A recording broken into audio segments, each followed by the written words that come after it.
Bem-vindo aqui a mais um episódio do podcast Carreira e Negócios, e hoje a gente vai falar de simulação de negócios. O poder da simulação, e para trazer essa visão de você projetar e testar as várias possibilidades de onde o seu negócio pode chegar, para ajudar na tomada de decisão, para entender as consequências. Eu trouxe aqui Dirceu. Dirceu é fundador, CEO da BankRisk. Muito obrigado, Dirceu. Eu que agradeço o convite. Muito bom. Eu queria começar assim, como que esses jogos de simulação, eles mudaram a forma dos executivos entenderem os negócios e as consequências das suas decisões? Uhum. Bom, eu fiz parte da minha carreira no Citibank e já na década de 80 e 90, ele se destacava em modelos de capacitação e treinamento. Então, naquela época, eu entrei num programa de trainees e a gente foi para um hotel no Guarujá e o Citibank trazia um Boeing dos Estados Unidos com computadores, com uma parafernália toda para simular o mercado financeiro dentro de um hotel. Então a gente passava lá 3 semanas nos quartos, simulando operações de tesouraria, que sempre foi minha área, com bolsa de valores, com pregão ao vivo e coisas do tipo.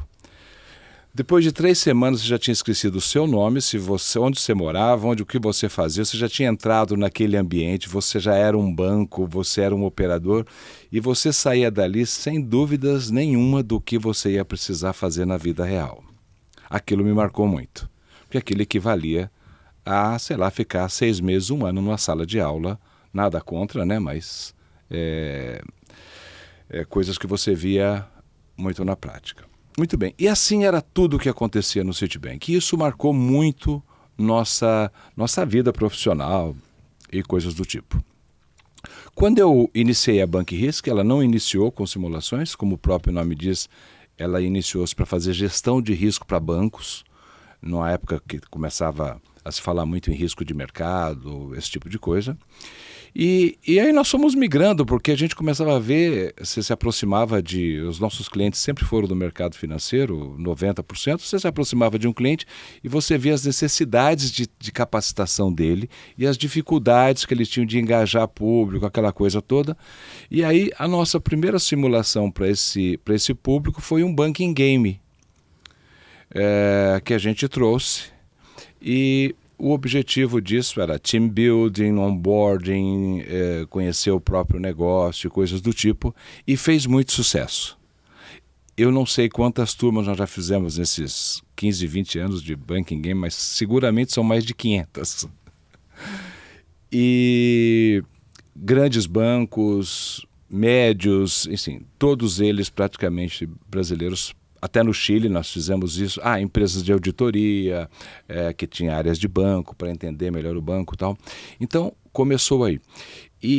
Então você vê o poder que a simulação tem, eu tenho certeza que você já passou por isso na sua carreira, tem de te transmitir conhecimento de uma forma muito rápida, muito forte. Você tem ali aspectos psicológicos do jogo, da simulação, de você querer entrar naquilo, de você querer ganhar. Enfim, tem toda uma técnica que a gente utiliza para fazer disso sempre uma boa experiência, né, para quem está ali, né? E só para quem está assistindo aqui, né, como funciona um banking game? O que é um banking game? Ok, então vamos imaginar que você tenha várias situações e que você queira aplicar isso, ok? Vamos dividir um banking game em 3 níveis. Vamos fazer um nível inicial, em que as pessoas podem ser um programa de trainee ou gerentes de uma instituição que não estão tão ligadas no dia a dia do negócio, eles são lá de marketing, mesmo de RH, que nós fizemos um projeto muito grande agora o ano passado, para um grande banco. Enfim, você não está muito no dia a dia do negócio, ok? E você precisa conhecer melhor o teu banco, porque o presidente do seu banco, nas conferências que ele faz para a Bolsa de Valores, para o mercado, fala coisas que você não entende. E você precisa entender. Não dá mais para não entender. Mas eu sou de RH. Não importa. De agora em diante, você tem que entender um pouco disso aí. Então, esse é o primeiro nível. O que a gente faz é levar dados do seu banco, falas do seu presidente, dos seus diretores e colocando você para gerenciar o banco. Então, pouco a pouco, você vai vendo que as decisões são muito racionais. Que tipo de decisão? Dar crédito, captar dinheiro, que tipo de risco você quer assumir, que tipo de tamanho de banco você quer ter, que perfil de banco, se você está mais para um banco conservador, se está mais para um banco não conservador. Entra um pouquinho a alocação de capital, mas pouco, falar de spreads e coisas do tipo. Tal. E as pessoas em um dia apenas, saem dali conseguindo assistir uma live de um presidente, entender 60%, 70%. Esse é o nível 1. Uhum. No nível 2, obviamente, para pessoas que têm mais afinidade com o negócio ou que já fizeram o nível 1, você vai um pouco mais forte, vem a alocação de capital, você fala de Basileia, fala um pouco de modelos de negócios, tem uma parte quali que você pode pôr nesse workshop e tal, e um pouco mais profundo. E no nível 3, a gente chama de guidance game, onde você vai fazer as previsões do seu banco. Então, além de jogar, você tem que cuidar de orçamento de receita, de despesas e tal. E aí é um programa de 2 dias em que você também, além de praticar as atividades de banco, você vai ser dono de um budget que você tem que cuidar e tal. E nesse guidance não ganha só por ter o maior lucro, mas quem acerta mais as previsões de budget, né? Então é um misto disso aí, bem legal. E cenários extremos também tem? Olha, a gente não usa isso no game, mas usa isso em alguns workshops, né? De fazer simulações em que você tenha cenários extremos ali, testes de estresse e coisas do tipo, né? Mas não é uma demanda muito grande, não. Demanda é mais para coisas normais. E o que você mais aprendeu vendo assim, as pessoas tomando decisões, né? E nesse cenário de competição, né? Qual é a lição aprendida? Essa é uma ótima pergunta. A gente teve uma interação com a Fundação Dom Cabral, lá nos idos de 2007, 2008, isso durou uns 10 anos, em que a gente levava alguns games, não só esse banking game, mas a gente tinha alguns outros corporativos e levava para encerramento de programas, né? E uma vez uma professora, a Clark, entrou na sala de aula e falou assim: poxa, mas a parte mais rica disso aqui tudo vocês não abordam, que é a relação entre as pessoas, como eles tomam decisão, como eles se relacionam. Vocês só estão olhando a parte quantitativa. E aí a gente percebeu que você não é a nossa área, mas outros professores faziam isso, a riqueza que você tinha em abordar aspectos comportamentais. Como é difícil eu saber eventualmente que eu sei um pouco mais do que você e ter que ouvir você falar para tomar uma decisão.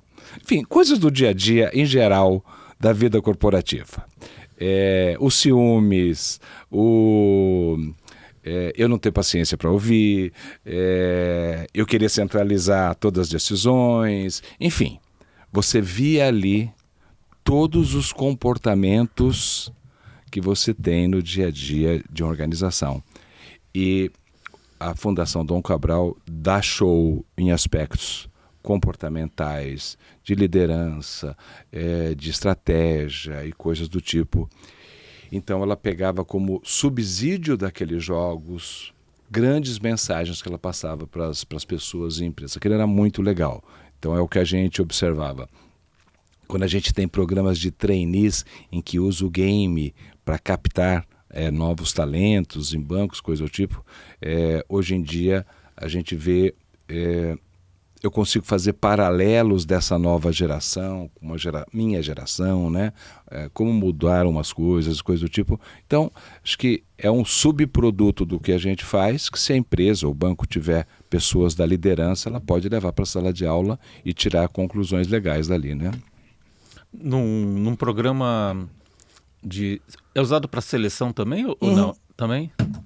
Hoje em dia um pouco menos, mas a gente já usou bastante.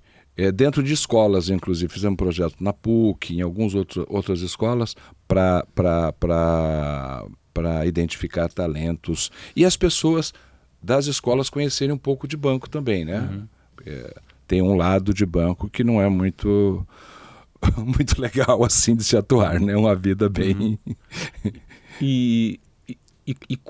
Quais são os critérios para você selecionar um talento usando um banking game? Eu entendo que não é só o cara ser o que teve mais sucesso, mas o que está por detrás, né? Quais são os componentes? Muito pelo contrário, o critério de quem se deu bem numericamente ou quantitativamente é um critério menos importante. Eu muitas vezes nem olho isso. O que eu fico percebendo, principalmente quando tem as pessoas de recursos humanos, é o comportamento daquela pessoa em conseguir trabalhar em grupo. Como que ele reage ali, como é o processo dele e tal. E acho que é isso que as pessoas mais observam.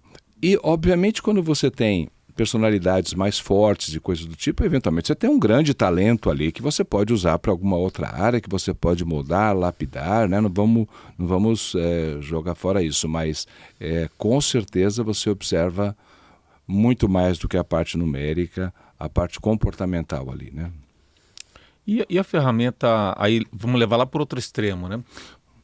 Sendo usada para formar liderança, como que se alavanca uma ferramenta dessas para formar líder ou até para ajudar no processo decisório mais complexo, né? Excelente pergunta. Nós temos alguns parceiros que... imagina que você está numa companhia ou em um banco e você queira fazer workshops C-level, em que você queira simular cenários num nível bacana, cenários, concorrência, enfim. Você queira fazer uma coisa ali interativa num nível muito, muito legal, muito aprofundado. A gente sempre teve essas ferramentas, mas isso esbarrava em um problema. Eu ter consultores no Brasil que conseguisse aplicar isso, porque requer uma prática, então nós não temos muito essa mão de obra aqui farta no Brasil, mas a gente consegue formar. A outra coisa é que esses projetos custavam muito caro. Você colocar um projeto desse no ar era caro para a nossa realidade e, mais ultimamente que a nossa moeda está bem desvalorizada, isso se tornava mais difícil. O que aconteceu nesse último ano que eu tenho acompanhado bem é a entrada da inteligência artificial nisso. Então, se eu tinha um parceiro que para modelar um cenário de um setor e de uma empresa, ele cobraria 100, 200 mil dólares para fazer isso, porque era bem trabalhoso, os códigos, né, e coisas do tipo. Hoje, com a inteligência artificial, ele faz isso muito rapidamente e talvez esse preço seja 15% do que era. Então, isso mudou muito. Nós estamos preparando, talvez eu consiga fazer isso para junho, já, a apresentação de um desses parceiros em que você passa para o cliente, usando inteligência artificial, toda a modelagem disso. Vem tudo prontinho, mas por trás daquilo você tem uma máquina trabalhando no sentido de fazer o que a gente dependia de várias pessoas para fazer. Então, respondendo a sua pergunta, eu já vi programas da General Electric, isso já faz tempo, lá em Crotonville, aquele encontro que eles faziam anual dos executivos, 200 maiores executivos da empresa no começo do ano para discutir negócios e tal, e em um desses, um conhecido nosso foi fazer a simulação de negócio maravilhoso, mas aquilo custava para a nossa realidade muito dinheiro. Então, você ia contar nos dedos as empresas que podiam fazer aquilo. Há cerca de uns 2 anos a gente fez um no Rio de Janeiro, mas era muito caro, enfim, para uma empresa. Então agora com inteligência artificial, os cenários todos, os dados de empresa, muito fácil buscar. Você tem hoje apps de AI que fazem isso muito facilmente, então ficou tudo mais fácil, né? Talvez para junho a gente já tenha novidades nesse sentido. Mas nessa linha também não tem o risco do próprio negócio do simulador? Porque eu entendo que você está falando para mim, olha, agora o setup dos cenários é mais tranquilo, porque tinha um trabalho de pesquisa, de trazer, etc e tal. Mas por detrás de um simulador tem também uma série de regras, critérios, que também, se bobear, daqui a pouco você faz um comando na inteligência artificial e ele é capaz de fazer a simulação, né? Qual o risco que você vê para o negócio? O que você tem que fazer é um trabalho meio em conjunto com alguém que entenda dos parâmetros ali. Então, por exemplo, o que você passa para o cliente decidir, né, quais são os players que você acha que você gostaria de estar simulando com a sua empresa? Que planos vocês têm? A gente quer ter uma internacionalização ou coisas do tipo. Então, esse tipo de situação hoje, e algumas perguntas que você vai fazer para o cliente que ele consegue parametrizar. Mas você tem razão, as variáveis ali dentro, paramétricas, você tem que... É o X da questão. Aquilo tem que estar sendo muito bem feito, senão sai resultado errado, né? Então isso é importante. Mas o que facilitou é o processo de codificar tudo aquilo. Né? Que aquilo era tudo manual. Tudo manual. Não tinha, né? Não tinha muita facilidade nesse sentido. Hoje não, né? Hoje você consegue ter mais facilidades, né? Com o AI. E até aproveitando aqui, a gente acabou tocando nesse ponto, né? Mas assim, a gente está falando aqui de quase 3 décadas, né, de sistema financeiro. Você começou falando, ó, no Citi chegava o Boeing e muito provavelmente esse Boeing aí foi substituído por alguns agentes virtuais hoje, né? Eu diria que o que estava dentro desse Boeing precisava de uns 10 Boeings, possivelmente está no nosso smartphone, né? Como é que você vê, assim, em geral, a evolução da indústria financeira nesses anos? Tem horas que eu paro para pensar assim, para fazer análises e coisas do tipo, né? Estou lá e falo, gente, como tudo mudou rapidamente, né? Vou falar um pouco do Brasil, talvez, que acho que é um mercado mais com características muito próprias.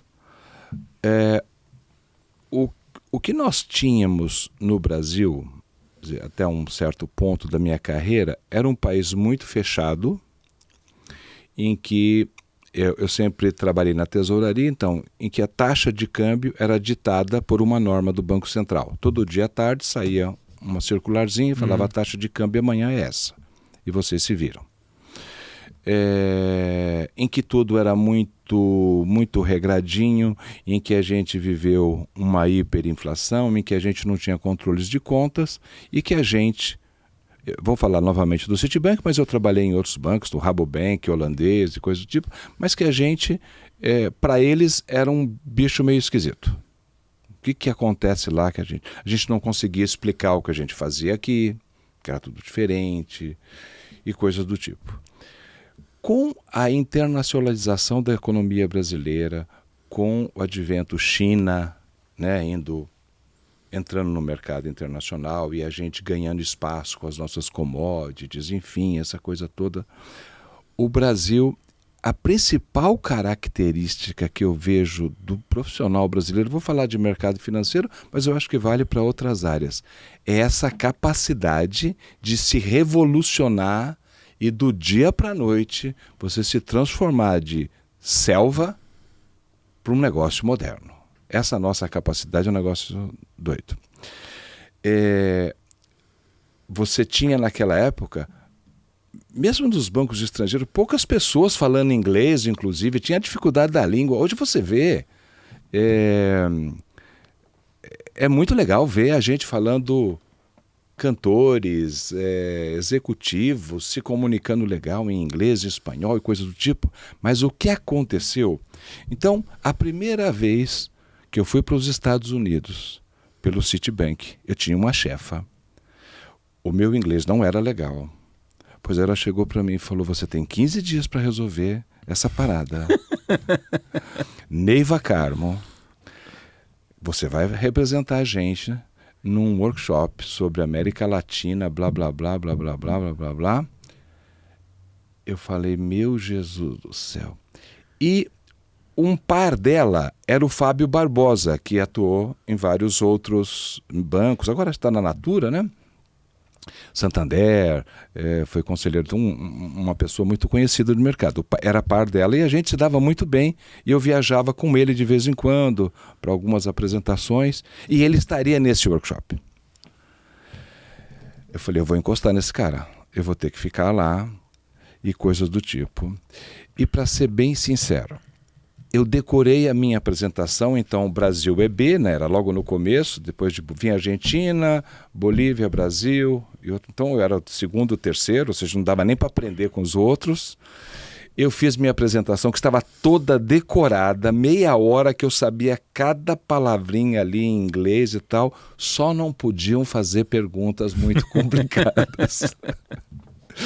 Mas aí, um mexicano fez uma pergunta sobre o Brasil. Eu falei, meu Deus, o que será que ele está falando? Será que é isso? E eu comecei a resposta, aí o Fábio interrompeu e falou, olha, na verdade no Brasil a gente não tem um mercado de câmbio livre de moeda, a gente tem um mercado trade related, que é só para comércio. Então você tem que entender as nossas limitações e tal. Mas eu voltei de lá com algumas conclusões sobre o que era o Brasil, sobre o que era a nossa atividade no Brasil e que eu tinha que colocar a nossa mesa de câmbio no Brasil no mundo. A gente era muito retrógrado, muito atrasado e tal. Isso me serviu para isso. As minhas pessoas vão ter que saber o que é isso fora do Brasil. E aí comecei um plano, fui me virando de engajamento com os Estados Unidos, coisas do tipo. Quando o Brasil começou com a taxa livre de câmbio, a gente manjava tudo. A gente sabia exatamente como era, e era um dos poucos bancos que sabia operar assim. E foi um show, né? Então, eu acho... E a partir daí, por exemplo, coisas do tipo... no Brasil era assim, eu não sei onde investir. Tá bom. Onde eu vou? Aí eu vou no Bradesco, no Itaú e tal, e eu peço para o gerente onde investir. Tá bom. Só que o gerente, ele tem você como cliente, mas ele tem também as metas dele de vender mais esse produto ou aquele produto. Então sempre vai haver um certo, vamos dizer, conflito de interesses nisso.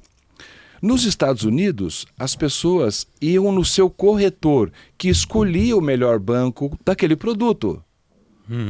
E isso era um negócio que me incomodava, da gente não ter essa educação financeira no Brasil, de entender como as coisas funcionavam direito. E acho que os novos entrantes do mercado brasileiro, XP, Nubank, essa turma toda, elas trouxeram um frescor nisso tudo, uma discussão nova. E acho que os bancos, mesmo os bancos comerciais grandes, avançaram muito na coisa de ajudar o cliente a tomar decisões, né? Acho que isso é uma evolução muito grande. E então eu vejo hoje o nosso mercado muito moderno, parecido com mercados, obviamente menor, mas com mercados internacionais, o profissional brasileiro. Nosso Banco Central é um dos melhores do mundo. O nível de gente que a gente tem lá é um negócio muito bacana, né? Então, acho que houve esse upgrade, né? Esse tempo todo. E aí, fazendo um paralelo, né? A gente olhou para trás, mas quando a gente vai fazer simulação, muitas vezes a gente tem que trabalhar as decisões atuais e entender o que vai impactar no futuro. Como é que você enxerga o futuro da indústria financeira aqui no mundo? Eu tinha medo que você fizesse essa pergunta, né? Porque tem horas que eu... Não só para bancos, mas para algumas outras atividades também, não só banco, né? mas se você pensar na área médica, se você pensar numa série de coisas, eu fico imaginando, daqui 5, 10 anos, vai ser esse modelo que é hoje? Parafraseando o Bill Gates, né? Banking is essential, banks are not. Ou seja, será que eu não posso fazer tudo isso em plataformas muito digitais, em que o banco vai ser uma coisa muito etérea, muito nuvem, muito tudo, em que você vai perguntar para uma inteligência artificial onde investir meu dinheiro? Fala, coloca suas variáveis aí e eu resolvo isso para você. Então eu vejo coisas assim, né, muito diferente do que é hoje.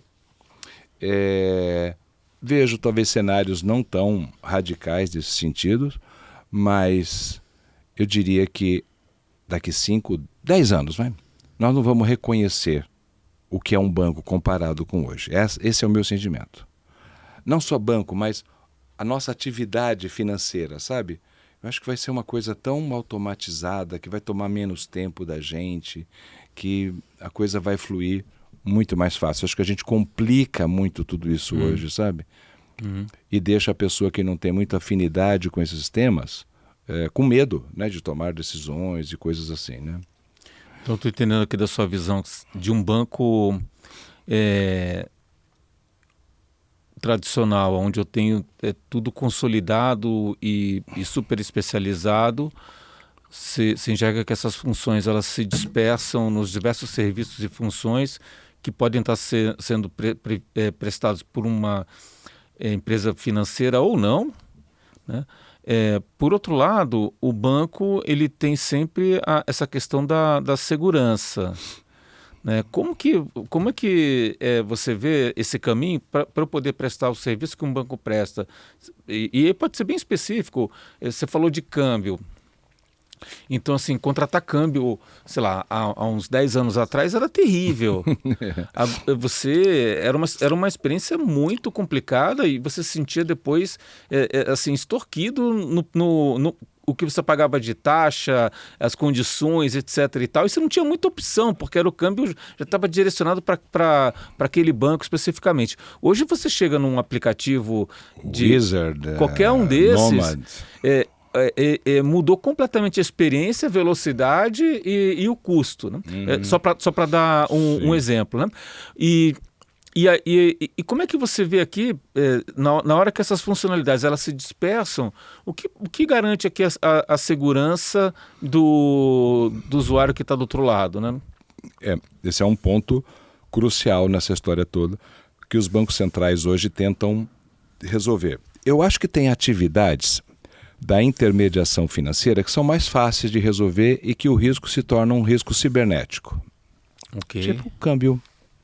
É comprar e vender, é um risco quase que operacional apenas, cibernético, em que você tem ali aspectos regulamentares e coisa do tipo, mas eu acho mais fácil de lidar com isso.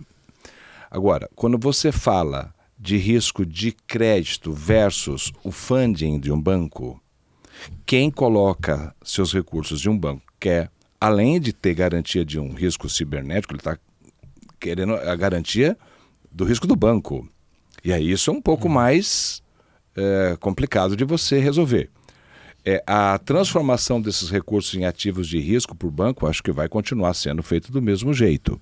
Então, eu acho que você tem espaços para essa coisa da intermediação financeira avançar, ela ficar mais moderna, sem dúvida nenhuma, mas o risco da instituição, a solidez de quem faz isso, eu acho que ainda vai continuar por um bom tempo, porque essa é a essência do negócio, né? Para mim é mais ou menos por aí, né? Obviamente, quem estiver fazendo essa intermediação financeira tem um aspecto de custo dessa estrutura, que talvez vai ter que lidar com isso de um jeito diferente, né? Porque não vai caber os custos que a gente tem hoje, né? Então, imagino que possa caminhar por aí. Os mercados secundários muito muito mais rápidos, muito mais fáceis de entrar e sair, a transparência de números, transparência de informações, sabe? Você é da área de crédito também, você vê o que a gente está avançando hoje nesses modelos e processos mesmo qualitativos de concessão de crédito e tal. Então, acho que isso tudo vai facilitar, né? Bem, diminuindo o risco. E eu tinha perguntado mais cedo a questão da inteligência artificial no negócio de simulação. Agora, descendo para a estrutura de banco, né? A gente até começou a falar, uma estrutura de compliance, de tesouraria. Como que você vê a influência dessas tecnologias nesses processos, né? Tanto vamos chamar aqui, na primeira camada de tomada de decisão, quanto na camada de supervisão e controle? Nossa, olha, é assustador ver. Eu participo de alguns workshops, participei, né? Sobre inteligência artificial, o que você pode fazer hoje em dia, chega a ser assustador. Realmente, eu acho que as mudanças podem ser, não só na área financeira, como eu te falei, mas em outras áreas pode ser muito drástica. Porque você veja, em modelos de compliance, em situações de crédito em que você tem que tomar decisões de qual ramo seguir, né, qual linha seguir no caso de um default e coisas do tipo, falando de massificado, né? Isso hoje, se você parametrizar isso legal, você praticamente não tem mais interação humana nisso, não é? Uhum. Então, se eu for listar aqui as atividades que eu acho que possam estar contencioso, que está sendo feita por AI, são inúmeras. E eu acho que a maioria dos bancos está indo muito por aí. Muito por aí. Não tem outra forma, né? E nessa linha, o que um executivo, vou falar de banco, mas acho que vale para qualquer indústria, um executivo da indústria financeira tem que fazer para daqui a 5 anos não estar obsoleto? Olha, eu vejo, por exemplo, o meu enteado que trabalha na Irlanda com dados, AI para bancos brasileiros, ele trabalha no banco brasileiro, então eu bato muito papo com ele tem 35 anos, e falo, poxa, se eu tivesse que competir com um cara desse no meu começo de carreira, ia ser complicado, né? Porque esses caras... Então, eu acho que, independente, eu sempre falei isso, da área que você está, se é RH, se é direto no business, se é tesouraria, se é marketing, primeiro você tem que entender o negócio da sua empresa legal. Você tem que saber algumas coisas ali, o que é ROI, o que é margem financeira. Ah, mas eu não mexo... Não importa. Então, eu sempre bati na tecla de que você tem que conhecer o negócio da sua empresa, independente da área que você está. Me parece, e aí eu deixo mais para as pessoas de recursos humanos, que você vai ter que agregar, além das habilidades normais que se pede hoje em dia, alguma coisa relacionada com a parte quantitativa, de estatística, de entender um código, de entender como as coisas são feitas, porque fatalmente você, com a sua habilidade de conhecer o que você conhece, você vai ser carregado por um projeto de inteligência artificial. Então, eu tenho o Jorge A e o Jorge B. O Jorge A é um cara de marketing, mas que eu sei que ele manja muito das ferramentas de hoje em dia de AI, ele tem uma parte quant legal, mas também é um cara que sabe trabalhar em times. Tal. E tem o Jorge B, que talvez é um cara mais tradicional. Com certeza o Jorge A, ele vai ter, eu acho que vai ter mais espaço nisso, né? Então, eu hoje, se tivesse uma situação dessa, eu procuraria isso. Como eu procuro na minha empresa, né? Senão ela vai morrer. Tem que procurar fazer coisas diferentes, senão a gente realmente perece, né? Uhum. E aí nessa linha, assim, porque quando você oferece, né, o serviço de simulação, você atende um tópico bem específico, né? Mas se pegasse assim um grande banco e falava assim: você tem a carta branca para montar um programa de treinamento aqui, desde da seleção de quem está entrando, a formação, desculpa, a seleção, depois fazer um onboarding, fazer a formação e depois montar os líderes do futuro desse banco. Como que você estruturaria essa abordagem? Bom, eu imagino que isso a gente deveria fazer a várias mãos, né? Eu acho que projetos grandes assim é legal você fazer também tendo apoio de escolas. Eu gosto desse lado formal da educação quando ele é bem aplicado. Então você tem no Brasil a Dom Cabral, você pode fazer... Eu acho que eu fiz uns módulos de um MBA uma vez com o Mitzenberg. E ele fazia questão da gente entender de mundo, olhar para fora. Não, ele ficava gritando com a gente: para de olhar para dentro, olha para fora. Então o MBA dele fazia você rodar o mundo, ir para a China, ir para outros lugares, tal. Então, eu me preocuparia com ter esse apoio de uma escola, sabe? Uma grande escola que pode trazer outras escolas juntas e tal, para ter essa visão de mundo. Sem dúvida nenhuma, entender o negócio do seu banco ou da sua empresa, cuidar muito de aspectos comportamentais. E sabe uma coisa que eu te confesso, nunca tinha parado para ver, mas esses dias me caiu uma ficha assim. A minha esposa é advogada e de uns 2 anos para cá ela sempre quis estudar psicanálise, nunca teve tempo, mas era uma coisa que ficou lá, o dia que eu tiver tempo, tiver jeito, eu faço isso.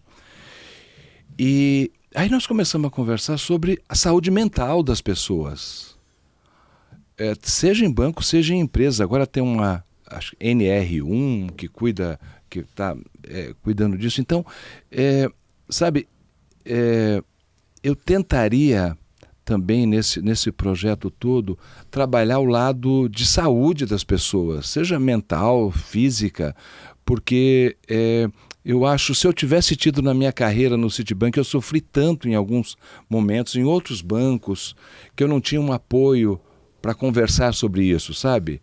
Olha como eu estou aqui, eu estou acabado, eu estou com problemas em casa, eu estou com coisas para resolver, e aqui eu trabalho feito um louco, com um ambiente que é assim ou que é assado tal. Então, eu acho que tem aspectos quantitativos, aspectos de mundo. Eu tentaria fazer coisas assim, sabe? Mas cuidar também da saúde mental e física das pessoas. Os líderes terem metas disso, de como os seus liderados estão nesses aspectos, né? Nesses aspectos mais de saúde, né? Acho que é alguma coisa por aí. E quando você vê os programas atuais, né, quais são os maiores erros que você vê nesses programas de formação que estão em prática hoje? Eu acho que ainda, na maioria das vezes, eles tendem a ser, não todos obviamente, né, mas a levar uma carga muito teórica, não prática de aplicabilidade. Muitas vezes o formato não é o mais convidativo, ainda é uma coisa baseada em tecnologias de educação mais ultrapassadas. Você muitas vezes não faz coisas básicas do tipo fazer uma avaliação inicial do conhecimento daquilo nas turmas, saber que caminho trilhar e tal. Eu acho que a gente ainda tem um espaço bom para galgar nesse sentido, sabe? Você falou de entender, né? Hoje dá para fazer uma hiperpersonalização, Nossa Senhora! Nossa! Dá para fazer quase que o curso para você só, né? É uma coisa assim. Hoje, realmente, você consegue ir num nível de personalização enorme, né? Muito, muito bom. E se você voltasse, né? Você começou com, entendi aqui, com tesouraria, né? Sim. Parte de risco e tal. Se você voltasse para o passado, pegasse o Dirceu que começou com gestão de risco, que conselho você daria para ele hoje? Na verdade, eu comecei na área de clientes, no Unibanco, na área de câmbio e tal. Depois eu fui migrando tal para essa área. Mas eu acho que eu tenderia não ir tanto para a tesouraria, mas para áreas de relacionamento com o cliente. Áreas mais técnicas, mas de que eu me relacionasse com clientes. É sempre coisas que eu gostei muito, de entender um problema de um cliente e coisas do tipo. Então, eu acho isso mais legal. E acho que a área de risco e tesouraria, elas são muito demandadoras assim, da saúde mental das pessoas, sabe? Isso realmente foi um negócio que me pegou muito, né? A outra coisa, eu acho que eu olharia menos para os lados, sabe? Eu olharia mais para mim, me conhecer melhor, me entender melhor o que eu queria realmente, dar muito valor para coisas que estão ao seu lado ali, tentar sempre que possível ter esse equilíbrio de vida, sabe? Que a minha geração não teve. Era sábado, domingo, de madrugada, aquelas coisas assim que você falava, meu Deus, né? Será que é isso mesmo? Foi por aí que eu resolvi começar a Banco e Risco, sabe? Porque aquilo lá realmente já tinha dado. E se alguém chegasse para você e falasse, olha, você vai viver 50, 100 anos a mais do que seus avós, né? Essa seria uma boa ou uma má notícia? Sempre boa. Eu acho que sempre boa. Sempre boa. Acho que chega uma fase da vida, né, talvez seja a fase que eu esteja agora, em que você pode, hoje em dia, fazer coisas que te dão prazer. Né? Nós temos facilidade de tudo, coisas que você quis fazer e não conseguiu. Então, com a facilidade da tecnologia, do acesso à informação, hoje você consegue ter uma vida mais equilibrada. E eu tenho muita curiosidade de como vai ser daqui a 20, 50 anos. Eu não vou estar mais aqui, né? Mas tenho curiosidade de saber como vai ser. Mas nesse cenário hipotético, o que você está fazendo hoje para que isso seja uma boa notícia? Em termos de o que eu tenho contribuído para o mundo nesse sentido, não, ou pessoal? Pessoal, a gente está falando aqui, a gente falou pelo menos aqui de profissão, a gente está falando aqui de ter recurso financeiro, né? Tem aspectos de longevidade, então assim, tem vários pontos, né? Olha, talvez eu nunca tinha pensado nisso dessa forma que você está abordando, mas eu percebi lá no começo dos anos 2000, que muita gente dos meus amigos ou morriam cedo, ou se divorciava, ou tinha uma vida que eu não queria. Isso eu observava. Falava, não, isso eu não vou querer. Realmente não. Era infarto, era isso, era aquilo, até suicídios e coisas do tipo. Falei, não vai ser por aí. Comecei a me incomodar com isso. Eu sempre gostei de música e quando eu entrei no Unibanco, que eu passei no programa de trainees, que eu comecei a atuar lá, que eu comecei a trabalhar com cliente, eu tive um chefe muito... que me ajudou muito em outros aspectos, mas ele falou assim para mim, olha, Dirceu, essa coisa de você ter uma banda e tocar, isso não combina com banco. Eu voltei para casa, falei com a minha mãe, né? Ela falou, eu acho que ele está absolutamente certo. Deixa essa besteira de lado. E eu tinha uma guitarra, um amplificador, umas coisas, eu dei para um colega. Eu nem vendi, eu dei para ele, tal de Wagner. Falei, toma, leva isso aqui não é para mim, isso aqui é um negócio, é banco e tal. Mas no fundo ficou uma frustração enorme. Aí quando o dólar no Brasil ficou barato, tal, eu comprei algumas coisas, comecei a brincar e tal. E então é uma coisa que ficou parada na minha vida. Há uns 10 anos eu retomei isso. Isso me dá muito prazer.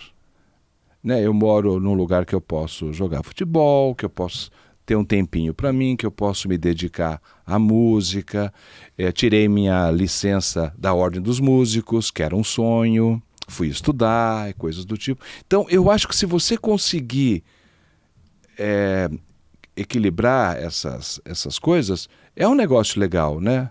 Que hoje acho que tem mais facilidade, né? Uhum. Você está falando assim, às vezes tem um propósito que vai além do que Com certeza. você começou. Com certeza. E no final é chegar nessa fase bem, né? Lúcido, com mobilidade. É isso e mesmo. Curtir, né? É isso mesmo, é isso mesmo.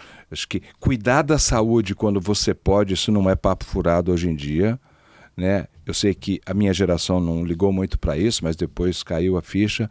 É fundamental. Saúde mental, saúde física. Eu não negligenciaria isso hoje de jeito nenhum. Se eu tivesse lá meus 30, 40 anos, não. Vamos cuidar da vida porque ela é um sopro, né? É muito rápido. E se você tivesse agora jogando um bank game, né? E agora você vai ter que fazer uma aposta aí, essa aposta ela é fundamental para você conseguir bater a meta ou não. E você vai ter que apostar. Olha, é para daqui a 10 anos. Tem os bancos tradicionais e tem os bancos digitais. Aonde que você vai botar suas fichas?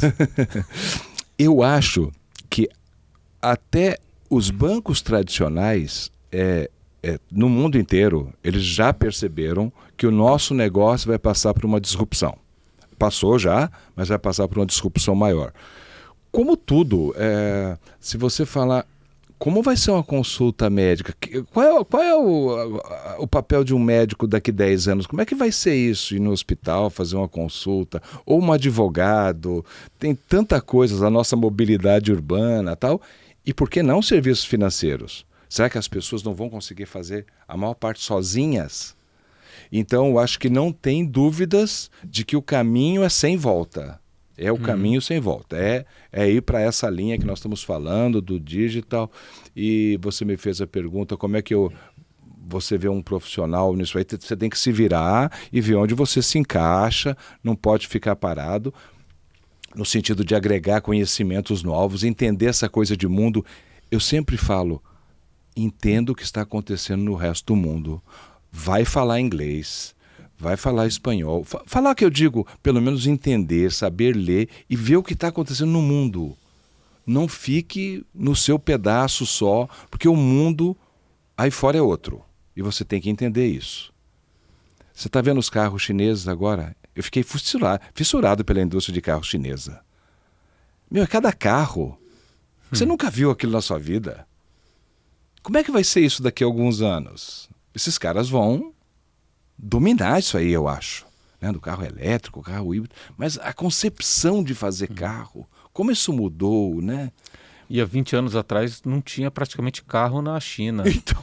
Eu morei na China em 2003 e na consultoria todo mundo tinha direito a um carro corporativo. Na China tinha um carro corporativo que era do escritório e eles foram estritamente claros que, olha, você não pode alugar carro aqui na China. Porque se acontecer algum problema, você vai ter graves consequências, né? Se atropelar alguém, coisa assim. Sim. E você andava na rua, não tinha carro, era só bicicleta, moto e tal, né? Eu tive lá mais ou menos nessa época, eu vi ATM de banco em coisa de madeira. O predinho ali era de madeira. E a China, falando de banco, ela passou por um negócio, ela foi do medieval pro digital. Ela não passou pelo tradicional. Então, ela fez essa ponte muito rapidamente, né? Então, acho que você tem que ter curiosidade em entender o que é isso, né? E acho que isso pode ser um negócio bem legal. Eu fiz um projeto de crédito, não tinha crédito na China. Então? Eles falavam, não tem crédito. Mas como não tem crédito? Não, porque ninguém vai pedir dinheiro para o banco. Se você precisa de dinheiro, você pede na família. Né? E aí o pior é quando você pede na família, você não paga só a dívida financeira, você fica depois com uma dívida moral. Sim. E não tinha cartão de crédito. Então eu tinha um problemaço, porque eu estava morando lá e não tinha, às vezes, como conseguir dinheiro. E aí eles pularam do cartão de crédito com plástico, foi direto para o digital. Isso, do medieval para o digital. Impressionante, né? Muito legal. Bom, mas aqui para você que está assistindo aqui o nosso podcast, pensando um pouco na transformação, né? Então, que mudanças que a gente está vendo e não foi só a indústria financeira, e talvez a indústria financeira não vai existir daqui a alguns anos. Cenários, simulações, como é que você olha o que está acontecendo, testa a sensibilidade de diversos fatores para entender qual é o impacto no seu negócio, fazendo isso de uma forma prática e direta. Então, Dirceu, acho que foi muito bom assim, essa retrospectiva, né? Essa visão de futuro também. Todo mundo que vem aqui no podcast, eu dou um presente, um livro. Esse daqui muito obrigado. É o que patrocina o nosso podcast, Como Nasce uma Startup. Então, conta a história de como é que você monta um negócio de sucesso e tem um MVP em 90 dias. Sim. Né? Então é assim, bem interessante. E aqui, só para a gente ir fechando aqui o podcast, a pergunta, se alguém quiser te encontrar, te procurar, como é que te encontra? Se quiser fazer uma simulação, é só para banco, faz simulação para outras indústrias? Como é que é o...